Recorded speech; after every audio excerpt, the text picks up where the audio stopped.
When you make knives, one of the most important aspects to that knife is the handle. More than just something to hold on to, when you're talking about custom knives, you're going to realize that as a maker, you're going to gravitate to certain styles.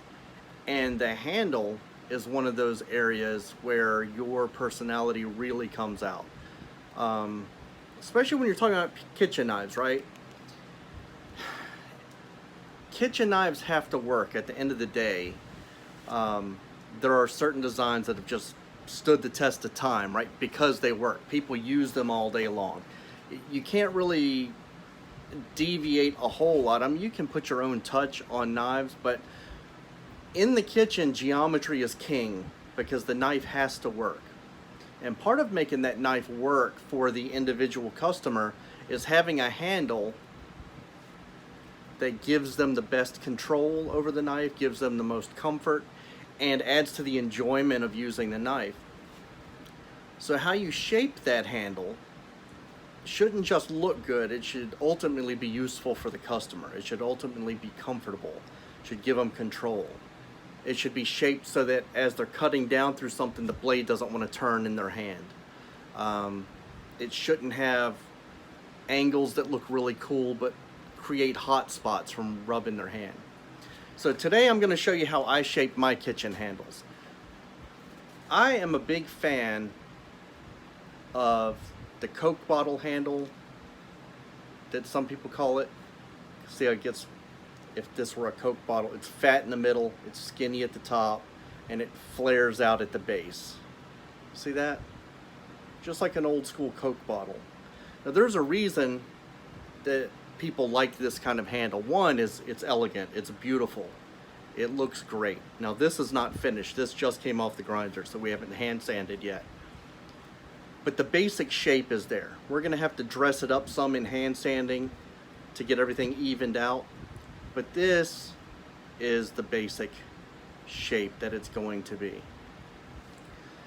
And you may be looking at this as a new maker going, oh my God, you know, that looks a little bit complex. I'm not sure how to do that. Well, you're in luck, because today I'm going to show you exactly how I do elegant handles. So stick around and I'll take you through my process. It's not nearly as difficult as you might think it is. Hey, welcome to the shop. So today we're going to do knife handles. This is an 8-inch chef knife, which the blade is completely done. It's been hand sanded. And the reason we wait to put the handle on until after all that is done is because you have to be able to hand sand all the way up behind where the handle is going to start, right? Because if you don't, if you try to hand sand afterwards, you'll never get up in these cracks, right? Without seeing J-hooks and swirls where your paper came up and then came down, and then trying to do around this radius, it just doesn't work.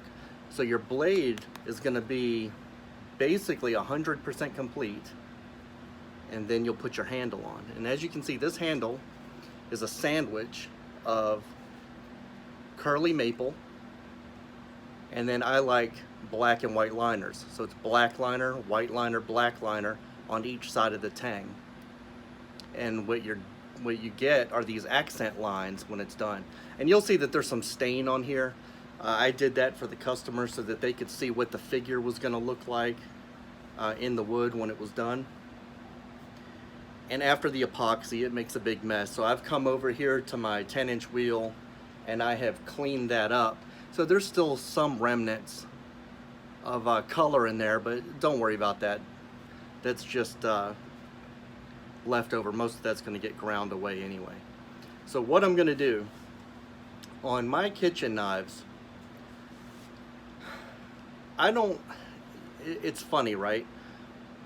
On most production kitchen knives, you'll basically get 2 slabs for a handle and the corners are rounded off, and it works just fine. It really does.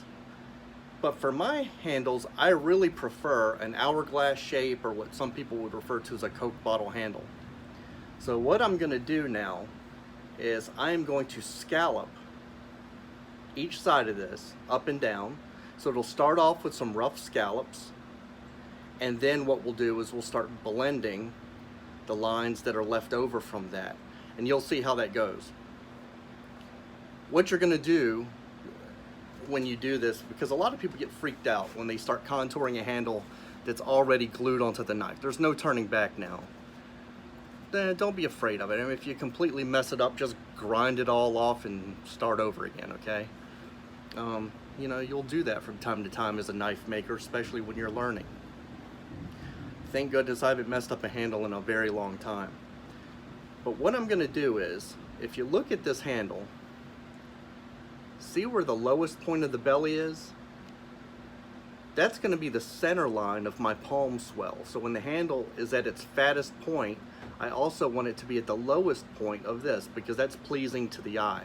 If the swell in the middle was a little bit offset from that belly, it would look a little weird.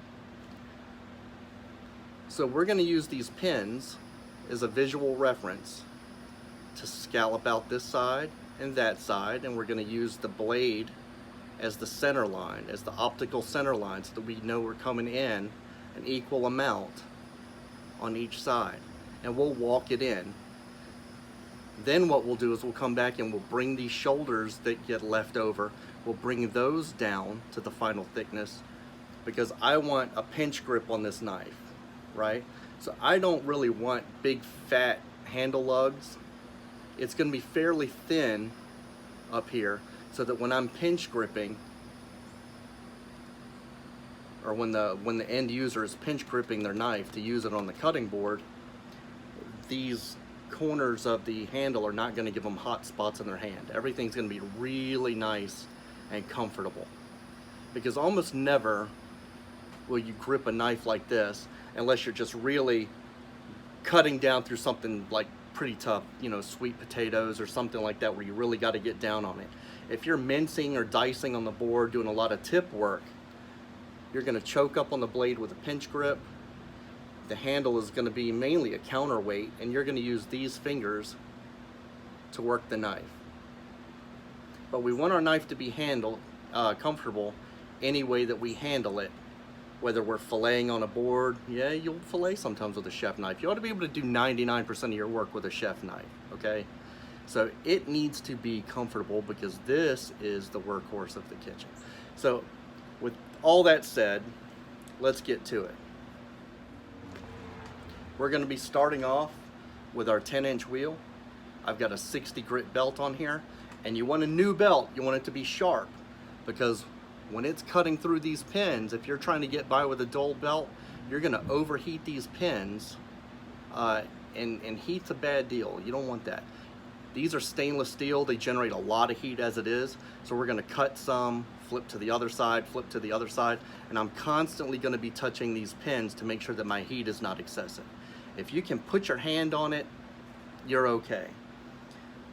With light colored woods particularly, now this is going to get stained. This particular customer, you can see the remnants of it here, is going to get an antique finish on it.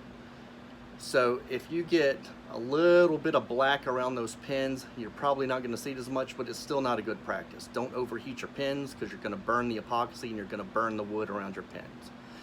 So again, we're going to get started on a 10-inch belt, or a 10-inch wheel with a 60 grit belt, and then from there we'll go to 120, 220, and that's going to be the progression: 60, 120, 220.